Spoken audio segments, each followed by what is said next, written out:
I understand I'm here to talk about Ghana's rise. To your ears, that might sound like a simple 15-minute speech. To my ears, it's like being asked to provide a detailed synopsis of war and peace. I say this to be a bit cheeky, but in reality, if we were to take the word war figuratively, unlike a few of our neighbors who for long stretches of time have been engaged in civil war, when it comes to bloodshed and the engagement of arms, Ghana has been a very peaceful country. Though we've never experienced a civil war, there have definitely been periods of times when it appeared as though we were at war with our own progress. And in many ways, it's easiest to understand and appreciate Ghana's rise if you first know about its fall. Ghana, as I'm sure a lot of you are aware, was the first sub-Saharan African nation to gain independence. Dr. Kwame Nkrumah, Ghana's founding father and first president, was a visionary who led the fight in Ghana's liberation from colonialism, but also advocated for the liberation of all African nations and spearheaded a movement of Pan-Africanism on the continent. Our independence, Dr. Kwame Nkrumah said, is meaningless unless it is linked up with the total liberation of the African continent. In those days, Ghana blazed a trail for Africa and for people of African descent all over the world. Dr. Martin Luther King Jr. was in Ghana at the hour of liberation on Independence Day, as was Richard Nixon, who famously said to a jubilant woman he ran to at a function, "Congratulations, how does it feel to be free?" She retorted, "I wouldn't know," she said, "I'm from Alabama."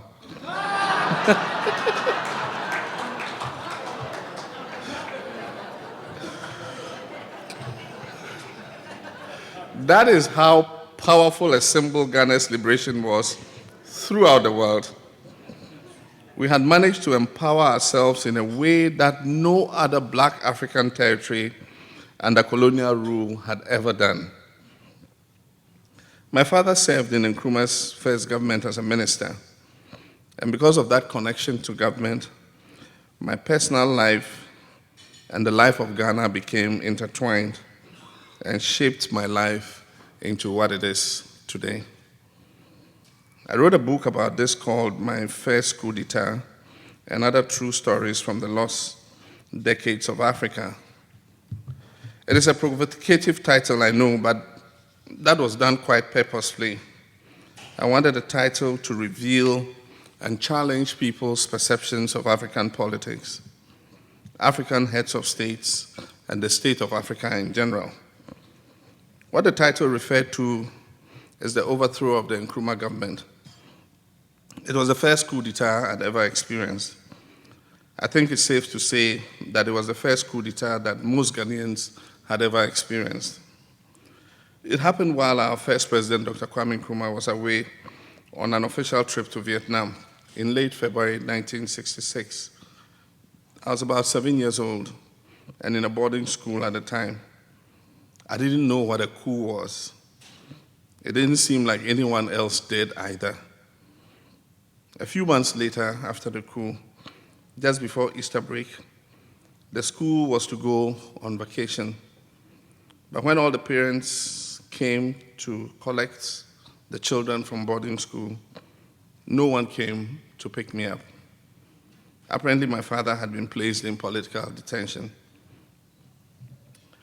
Before I, as president, start telling you how good it is now, I want to tell you how bad it once was.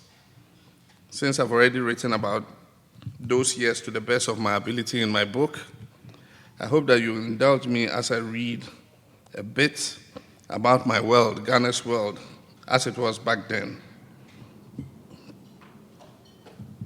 And after a revolving door of coup d'etats, the period I speak about is when Ghana reached rock bottom sometime in the early 1990s. And if you indulge me, I would read from my well-thumbed editor's copy of my first coup d'etat, and I'll read you just some excerpts of it. The military was operating in a state of anarchy, writing its own rules, sometimes at random, and arresting people who broke them. The punishment they meted out to civilians were cruel and at times even deadly. In many ways, it was even worse than before, when Achampong and Akofu were in power. Military brutality was perhaps worse in Tamale than anywhere else in the country because of the presence of so many military garrisons, especially in relation to the size of the civilian population in the city. We had the Bawa Barracks, where the airborne forces were based. We had the Kamira Barracks, which was the base of the 6th Battalion of Infantry. We had the Kaladam Barracks, which was yet another military installation. And we had the Armed Forces Recruit Training Center, where newly recruited soldiers were brought for training. The soldiers in Tamale drove around haughtily in Pinsquares. Now, Pinsquare is a model of military transport vehicle, in Pinsquares, intoxicated with the power they had over the people. They could stop anyone at any time for any reason. Their actions were guided only by their own discretion. In some, this license triggered their most brutal and inhumane impulses. There was a group of soldiers that became notorious for their acts of barbarism. They came to be known as the 7 Gladiators. The very sight of them was enough to make your heart stop. They strapped bandoliers of bullets around their shoulders as if they were guerrilla fighters in jungle warfare. Horror stories about their atrocities circulated through town. There was one particular story that made everyone fear the unmistakable sound of an oncoming Pinsgwa. Someone had reported a woman to the military. They had accused her of hoarding cloth. The 7 Gladiators went to the woman's house to arrest her. They searched her house and found some wax-printed cloth. She explained to them that it was not for commercial sale. It was her personal collection of cloth. It is a tradition in many Ghanaian ethnic groups for a dowry to be presented upon marriage. In our culture, more often than not, these dowries are gifts given by the groom and his family to the bride and her family.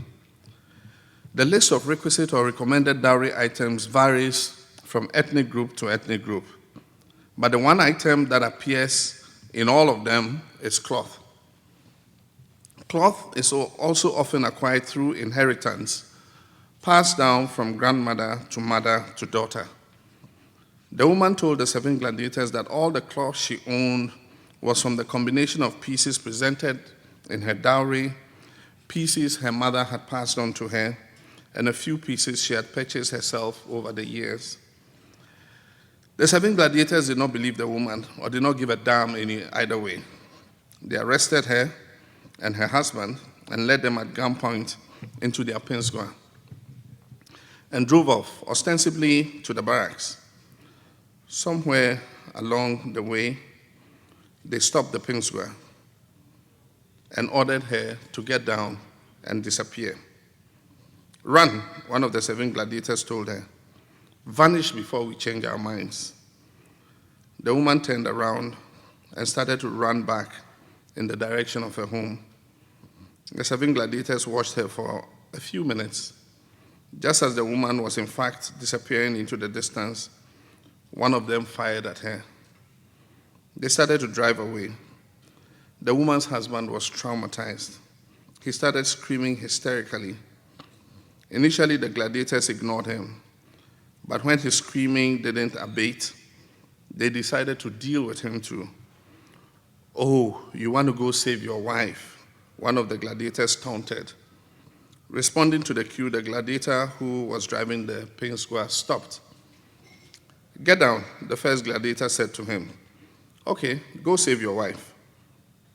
The man hesitantly got out of the vehicle, frightened that what had been done to his wife would be done to him he started walking backwards and stumbling. "What? You won't go?" the gladiator asked him.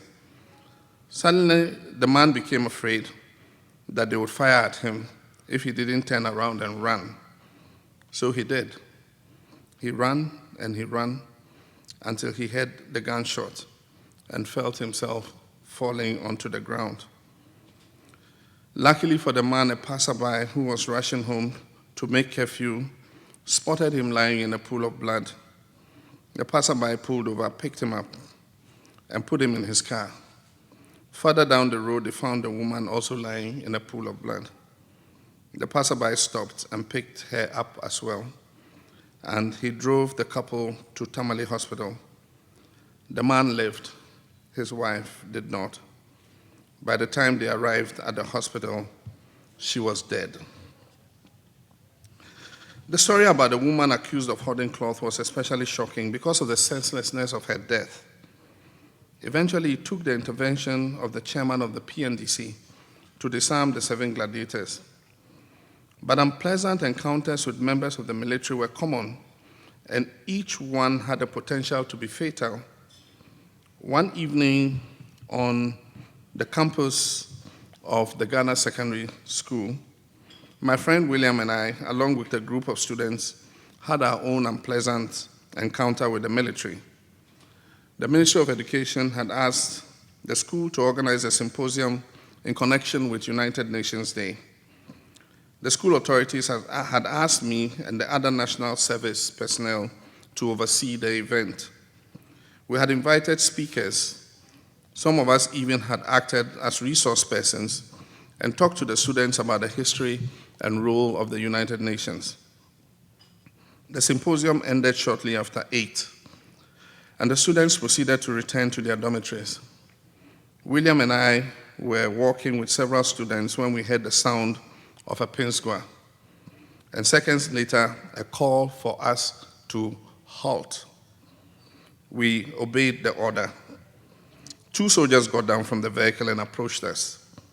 There was a 3rd soldier, but he remained in the vehicle. They wanted to know what we were doing outside after curfew hours. William and I cautiously brought up the fact that we were in a protected environment, one in which we were duty-bound to honor the instructions of the school authorities. We told them that we'd been instructed to organize and host a symposium, and the event had only just ended. "You can see the students walking back to their dormitories," William said. "And we, as masters and teachers, are supposed to make sure they get there," I added, "before we go back to our houses." The soldiers refused to understand. They continued to insist that we had broken the curfew. They would have to take us back to the military barracks. That's what happened when you broke curfew. You were taken to the barracks. And once there, you could be beaten and released, or you could be detained. We heard of people being taken to the armed forces farms and forced to provide labor. They'll be gone for as long as a week, and their families would have no idea where they were or what had happened to them. The soldiers ordered us to sit on the ground. We obeyed. Suddenly, the soldier in the car said, what they're saying sounds reasonable. Let's let them go." He spoke with an authority that suggested he was the other soldier's superior. I noticed he was a lieutenant. "All right," one of the soldiers responded. "But we can't just let them go like that," the other soldier argued. "We have to punish them small." The lieutenant said nothing. The soldier's idea of a small punishment was to give everyone a knock on the head with the butt of their guns. They began with one of the students, a young girl. One of the soldiers held his rifle vertically above her head and with the muzzle pointing skywards, and then came down hard on her skull. The other soldier stepped forward to take his stand with the next student. Before he could hit the student, William and I started protesting. We couldn't just sit there and silently watch them brutalize our students. We had to speak up for them. We began explaining again about the symposium, reminding them that we were on a school campus. The soldier walked over to me and pointed his rifle at my face. "Shut up," he screamed. I was certain he would not hesitate to pull the trigger if challenged or provoked. I stopped talking right away, as did William. My fear turned physical, producing a ghost pain in my right shoulder where I had been shot a few years earlier. After the soldiers had hit each one of us on the head with a rifle, they told us they were going to count to 5 and ordered us to vanish before they opened their eyes, or else. We needed no further prompting. We all took off. When they opened their eyes, the soldiers must have noticed William and me running in a different direction from that of the students. They called us to come back. We went and reminded them that we were national service personnel teaching in the school. We didn't live in the dormitories. I'm not surprised the soldiers didn't believe us. William and I were young and looked so. We could easily have passed for secondary school students.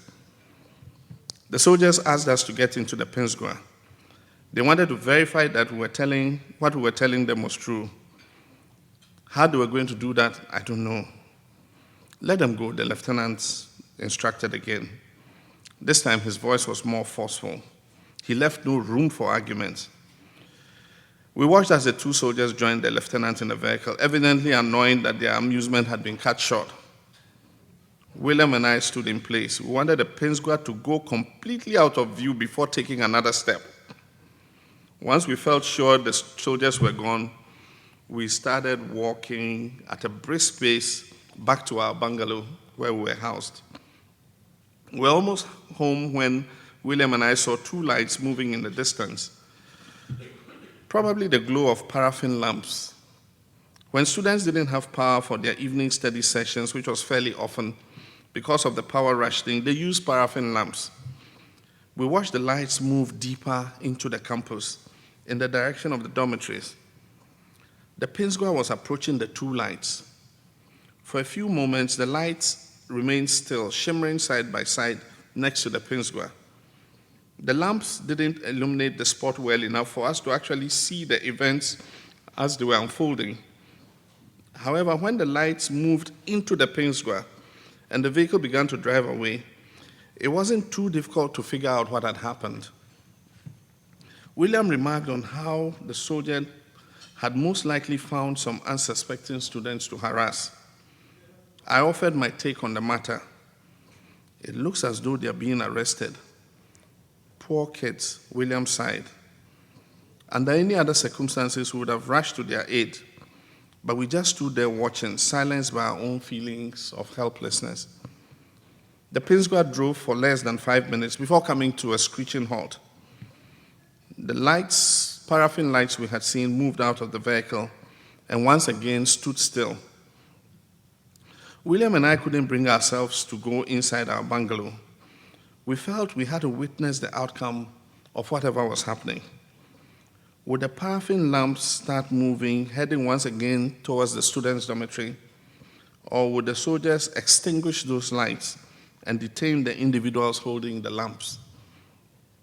Unbeknownst to us, one of the unsuspecting students whom the soldiers had stopped was my brother, Eben. He and his friend Fatao had just left our bungalow with their newly refueled paraffin lamps. Eben would sometimes come by with his friend to wash their clothes if the taps were flowing, or to hang out and escape campus life for a few hours. He would also help himself to some of the endless supply of kerosene the school gave to national service persons. This was one of the perks of having an older brother working and living at the school. Eben and Fatao had lost track of time and were rushing back to their dormitory. The soldiers spotted them and made them get into the Pinsgua. They were going to take the 2 boys, 16-year-olds, walking from one end of their boarding school campus to the other, to the military barracks. The lieutenant once again interceded. He told the soldiers to let the boys go. Eben and Fatao got down from the vehicle, but they weren't permitted to leave. The two soldiers also got down. They asked the boys to set their lamps on the ground. Eben and Fatao did, terrified that the instant they let go of their lamps, they would be shot. "You," one of the soldiers said, pointing the tip of his rifle at Eben. "Slap him." He then pointed the rifle at Fatao. The person he'd ordered Eben to slap. Eben didn't move. He was perplexed by the bizarre nature of the request. He should do what? Slap his friend? "Do it," the soldier screamed. Eben raised his hand and gave Fatao a quick slap on the cheek. The soldier was not satisfied. He says, "That was not a slap." He said, laughing, "This is a slap." And the soldier hit my brother across the face with such force that Eben nearly fell down. "Now slap him again," the soldier ordered Eben, "and properly this time." Eben stiffened his palms and fingers and took a deep breath, and then he slapped his best friend with all his might. The other soldier leaned toward Fatah and said, "Slap him back." Fatah didn't want to be shown what a real slap was. So he squeezed his eyes shut and used every bit of strength he could muster to slap Eben back. The hit was hard and loud. The first soldier then requested that Eben slap Fatah again and harder. He did. Then Fatah was told to slap Eben back. Back and forth, the hands and arms flew until the boys had exchanged over a dozen slaps between each other. It was sadistic. "Enough," the lieutenant finally commanded. "Let them go." The soldiers who were laughing proudly at the show they'd staged waved Eben and Fatah off. The boys picked up their paraffin lamps and ran off to their dormitory. The two of them were close friends. They had shared a lot. Now they could add to that list a distinct humiliation. They shared the knowledge of what those soldiers had done to them and what they had been forced to do to each other.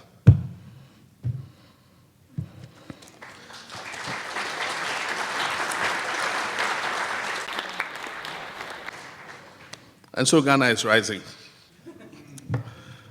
from those pits. And today Ghana is considered the model of democracy in Africa.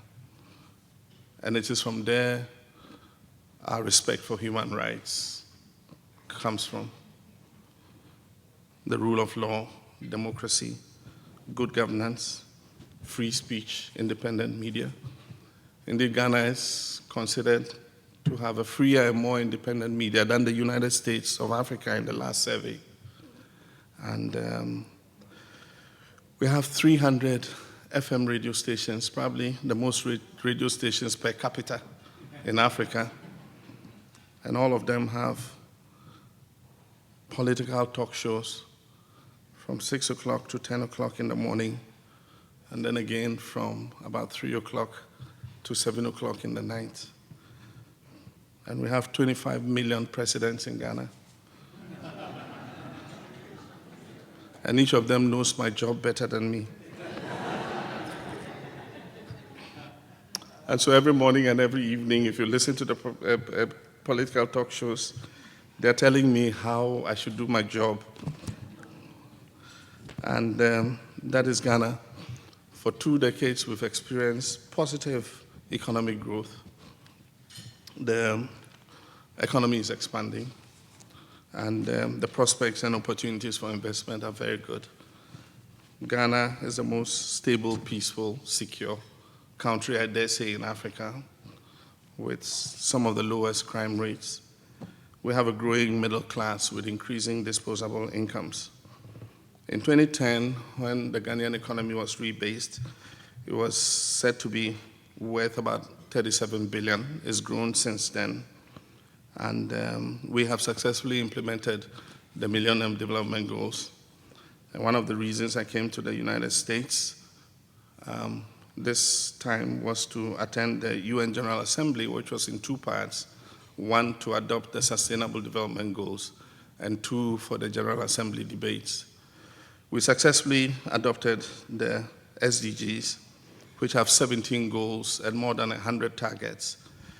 Ghana was very successful in implementing the MDGs. We overachieved the targets in reducing poverty and reducing hunger. We're seeing positive improvements in maternal and infant mortality. More children are surviving beyond their fifth birthday. We have overachieved the target for universal primary education. As many girls are going to school as boys are going to school. And we're investing in girl education because investing in girls and women is one of the major things for transforming society.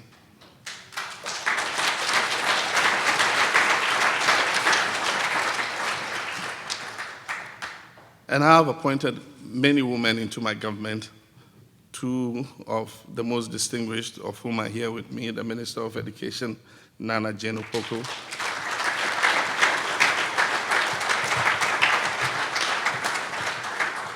who happened to be the first female vice chancellor of a public university in Ghana.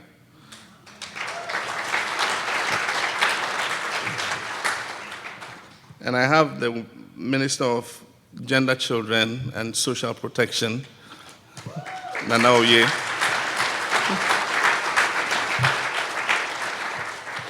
who was a strong human rights advocate. She was the point person for the Commonwealth Human Rights Initiative in Ghana before she took up a ministerial position, and she's in charge of gender, children, and social protection in Ghana. And together, we're all doing a lot of work to empower women and to reduce poverty in our country. One of the main issues that was contained in my address to the General Assembly was the issue of ending child marriages. We have as many, like I said, we have as many girls going to school as possible. But for us, the challenge today is to keep them in school. A lot of parents see children go into school, in primary school, and to basic school, which is junior high. And as soon as they have finished junior high, they take them out of school and marry them off. And so one of the targets that we're engaged in is to make sure that children stay in school and realize their full potential. If children are able to continue to school past secondary age, then there's a 64% drop in the fact that they will leave school as compared to continuing with school. And so that's one of the targets that we have set ourselves.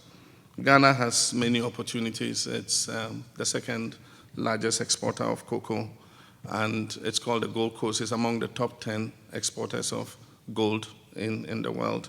And recently we have an oil and gas industry that is growing, and we're looking to use that gas to produce more electric power, both to feed Ghana's own demand and for export to our neighbors. We are signed on to the Extractive Industries Transparency Initiative to make sure that those natural resources are used to the full benefit of our people. Welcome, Mr. President. I have a question, please, about how you see the role of ECOWAS, given some of the current events in Burkina Faso and Guinea-Bissau, and given issues like Boko Haram, how you see the role or possibly lack of it shaping up and going forward? Thank you. Okay, thank you. Very good question. I'm the immediate past chair of ECOWAS. I handed over to President Macky Sall, who's the president of Senegal. And we recently had an ECOWAS meeting in Abuja to discuss the events in Burkina Faso. And at the end of that meeting, 6 of us heads of states were detailed to go to Burkina Faso to intervene in the events that were taking place there. There had been a coup d'etat staged by the Republican Guard. And so we went in, we met the soldiers, and we told them, this is not on. You cannot stage a coup d'etat, and we're going to reinstate the transitional government. And so we asked for the transitional president, President Kafando, to come meet us, and he was brought from the French embassy where he had sought refuge. And we went to the town hall, called a meeting, and we reinstated the president. When we were leaving, I remarked to somebody how remarkably Africa had changed. And I said, 10, 15 years ago, if somebody had carried out his coup d'etat, I mean, who were you to come and tell him that, no, we don't agree, we are reinstating the president? I mean, it just shows that things have changed. African countries are democratizing. People, civil society organizations and citizens are able to express their opinions more than they did before. And elections have become a regular calendar in Africa. Countries are going to elections. This year alone in West Africa, 5 countries have held elections. Nigeria, held successful elections where there was a transfer of power for the first time from one political party to the other. Togo held elections which were declared free and fair by the international community. Guinea is going to elections. Cote d'Ivoire is having elections on October 11th. And hopefully Burkina Faso would also hold elections. Next year, my own country is having elections. I'm standing for re-election at the end of next year. And if it's the wish of the people of Ghana that I continue as president, then I'll get another term. If not, I'll just ride off into the sunset. So things have changed, and I think that is a good sign for the continent. And it's reflecting in some of what is happening in the economy. 6 of the African economies are the fastest growing in the world today. And it just shows that if people are given the opportunity and given the freedom to be able to express themselves, then creativity and innovation, comes into play, and it helps the countries to progress. With Boko Haram, it's a pernicious, terrorist organization, and it has been drawing from a very warped religious, ideological, inclination to recruit poor people in the northeastern part of Nigeria, where education rates are some of the lowest and poverty is some of the highest. And so that has been their recruiting ground, and they've used a warped, interpretation of Islam to try and fuel terror. What we did in ECOWAS was to go to the African Union and ask for the mandate to form a multinational joint task force. And so that joint task force was formed. It includes Nigeria, Cameroon, Niger, and Chad, plus Benin. And over the last several months, I think that they have waged a very strong counter-resistance to Boko Haram. Boko Haram has been degraded in a major way, and so they are not able to wage the kind of attacks, very organized attacks that they did on communities. There are a few isolated suicide bombings and things, but the kind of, organized attacks using sophisticated weapons that they used before, they are not able to.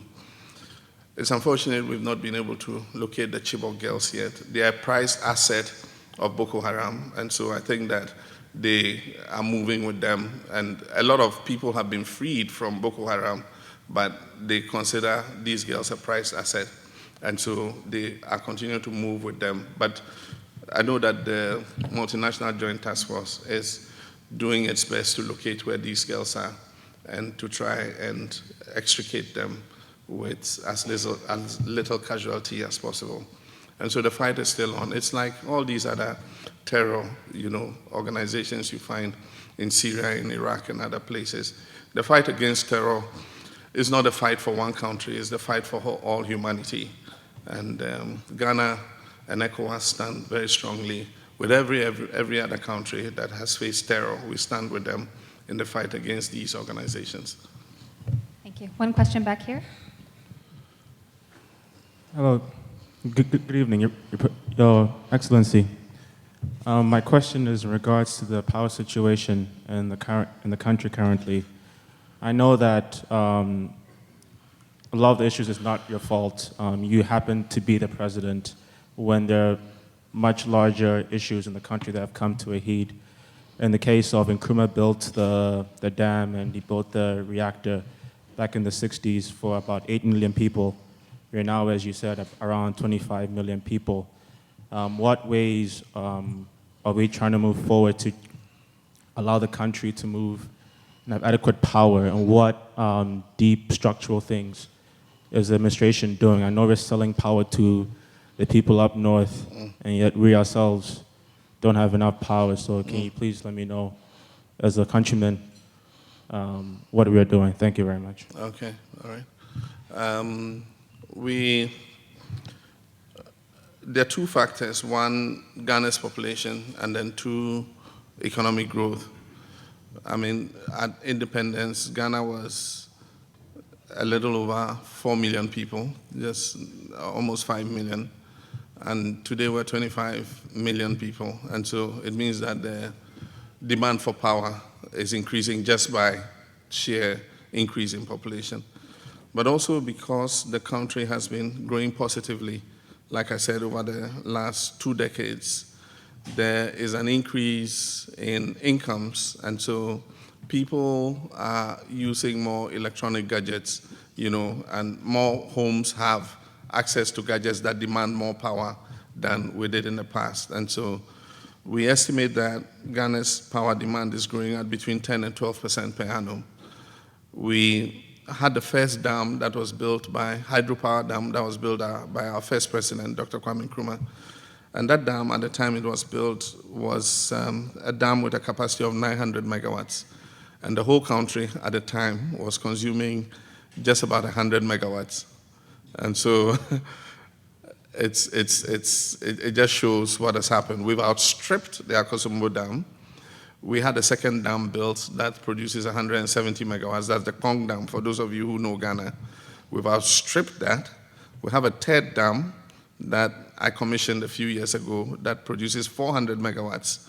We have outstripped that, and we have thermal generators, thermal power, that comes to over another 1,300 megawatts, and still is not enough to meet Ghana's demand. And what has happened is poor planning in respect of growing demand and putting in more generation. And that is what we're doing presently. Ghanaians have a sense of humor, and so they call it doomso. For those of you who are Ghanaian, you know what doomso means. Doom means off, and so means on. And so doomso means off and on. And so when you have erratic power, it's doomso. And so when you go to Ghana and you hear them talk about Mr. Doomso, then they're referring to me,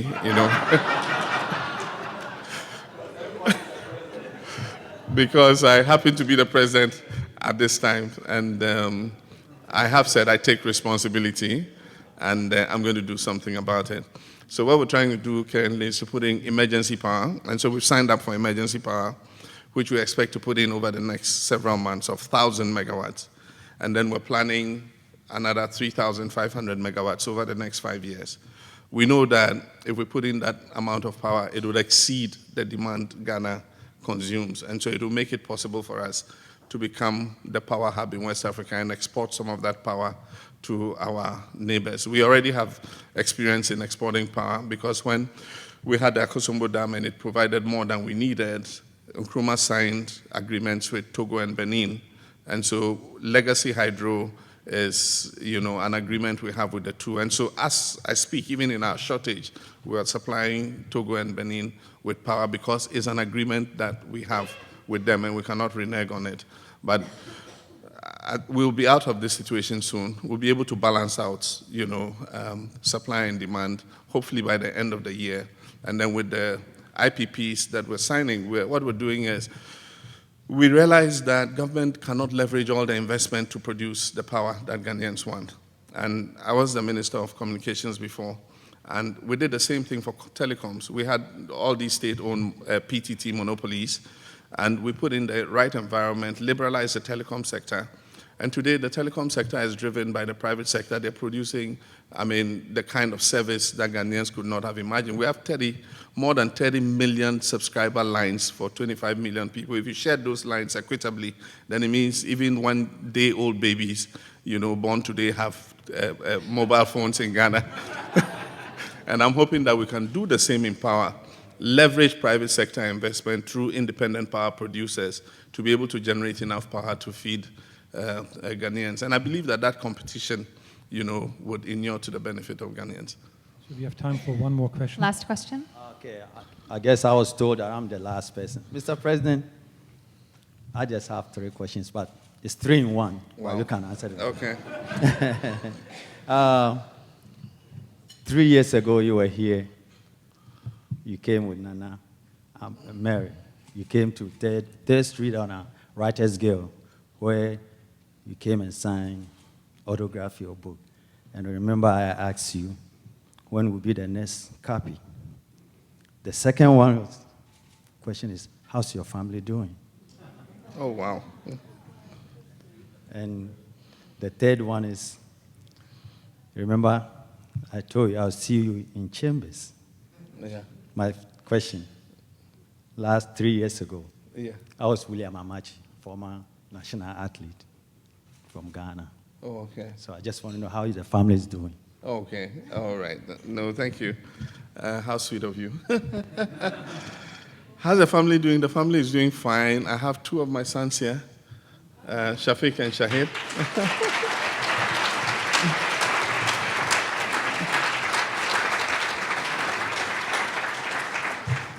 And they attend school in Dubai, in the American university there.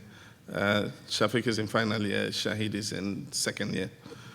And I have my lovely daughter, Farida. She's home. She's 8 years old, adopted, and she's doing very well, love of my life. And JC is in school too. My wife is in Singapore. She went to christen the next FPSO.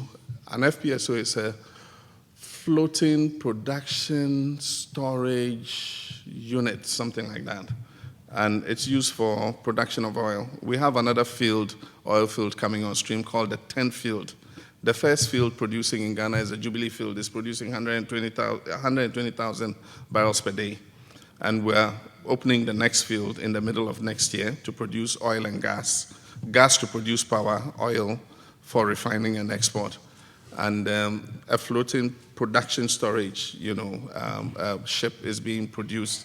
And traditionally, it's women who christen these ships, and the First Lady of the nation is normally giving the honor. And so she was supposed to be with me here in the United Nations because she's the president of the Organization of African First Ladies Against AIDS. But because she had this other assignment, she had to go to Singapore. So she's working her way back to Ghana, as I will soon be working my way back to Ghana, and then we'll meet up again. So the family is doing fine. And second coming, here I am. Like I said, first coming was to promote my book, and second coming is to meet, wonderful people like you. Thank you.